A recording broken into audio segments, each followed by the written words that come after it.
哇！尊貴嘅總裁，今日帶大家睇一套萬達賓工城頭排觀景嘅呢套靚房。哇！至尊嘅戶型，呢套房係試房嘅，入境137個方。我哋係雙陽台嘅設計，咁我哋主陽台咧係向北，呢邊咧呢隻細陽台係向南向嘅。入虎門呢邊同大家講解，入虎門喺呢邊一出落嚟嘅左邊就係我哋第一隻房間啦。呢隻第一隻房間咧可以做成書房就得，做埋客室都係 OK 嘅。有需要可以喺呢度再貫通埋翻出去。係嘛？可以參考下隔離咁啊！嗱，到時整一個大嘅綠地玻璃窗，相當漂亮。好，跟住我嘅腳步，我哋就再嚟睇睇先。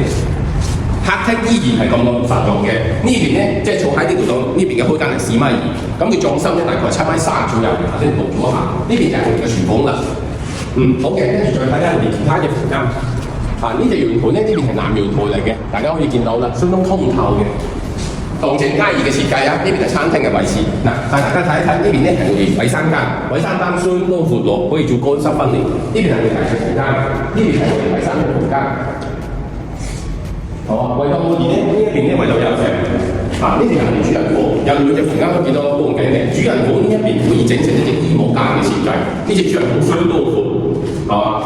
咁現時咧，我哋呢套房咧就172個萬達賓工城頭排觀景靚房，信貸咁行經驗。高富國際啊！记得关注哦。